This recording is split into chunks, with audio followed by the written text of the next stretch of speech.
So my name is Dean Czuma, and I'm the head of Global Shared Services for McKinsey & Company, which is a global professional services firm. We have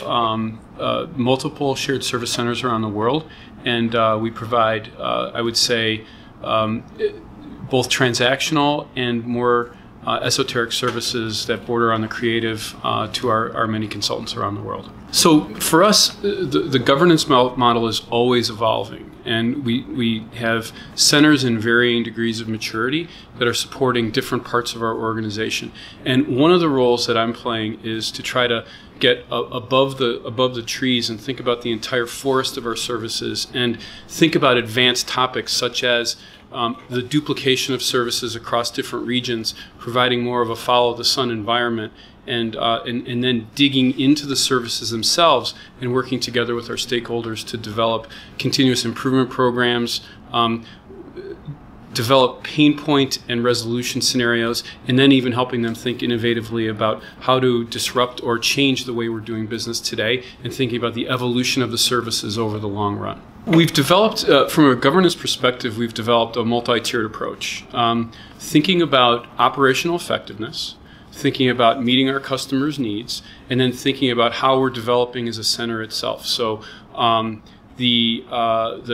development of talent, for example, how many people are moving from one role to the next, how are people progressing in their roles within the firm across different services and things like that. So starting from operational,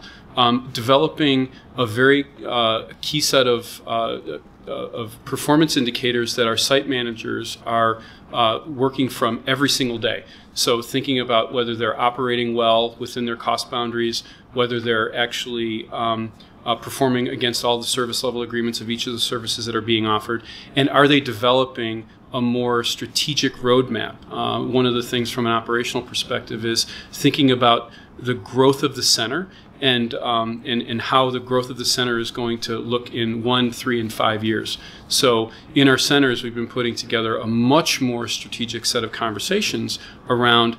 going to their stakeholders and asking them, give me your 1, 3, and 5 year plan, and then holding them to that, and then developing a real estate strategy, a people strategy, and also just an overall operational footprint that melts together with what the long-term direction of the firm is. Now, with respect to that, we take a bunch of these points of light and then put together one strategy, and it looks very different than it would have if we took a much more bottoms-up approach and just basically chased demand, or we're lagging the supply and demand curve by several months. So when a particular stakeholder comes up with an idea, we would like to be a little bit ahead of that so we could plan together with our strategic procurement function, our strategic real estate function, and also our site, so that we can put the right practices in place in order to uphold that. From a more how are we doing with respect to our customer perspective, we take two approaches.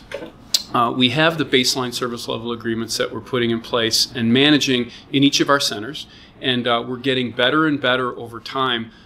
in stratifying those and creating one service level agreement that we can both live with, deliver on, and improve on over time. It started from many, or it started from a series of very loose service level agreements, or very verbal ones that came,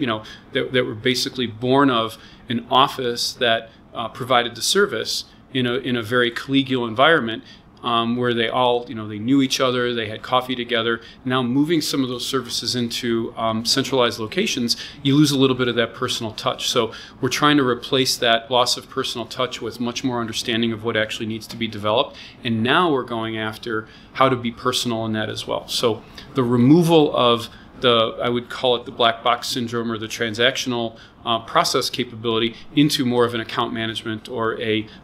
shared collaboration over the performance in a particular cell. Besides that, we also have customer satisfaction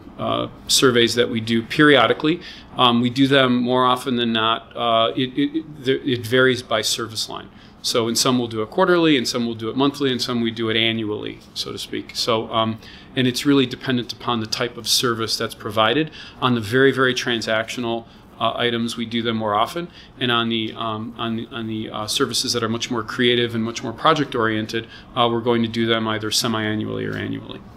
technologies continue to come and go. And I think the platforming, the foundational platforming of elements is going to be the next big thing for us to be successful.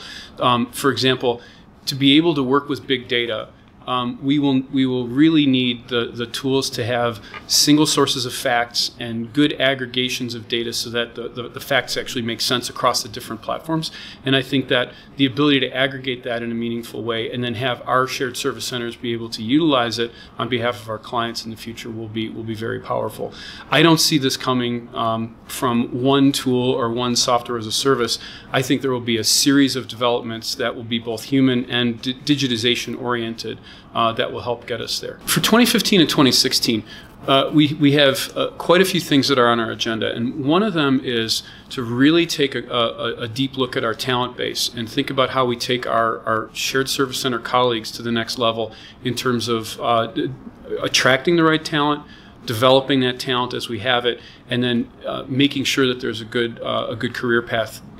that's available to people within the shared service centers themselves. Above and beyond that, along with just operating well, maintaining our service level agreements, thinking in a much more innovative and a long-term investment space. So raising the bar on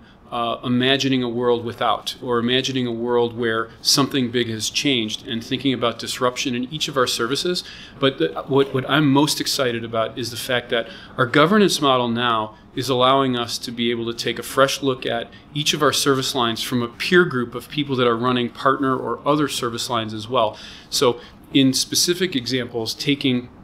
a group of people that supports consultants and marrying that together with a person that our global leader of travel operations, putting them together to identify new ways to serve our client in an innovative, effective way, and also providing a better experience. We have one example from each of the major services that we provide, and we're looking forward to those yielding benefit down the path. The second thing that we're working on is a longer-term investment strategy.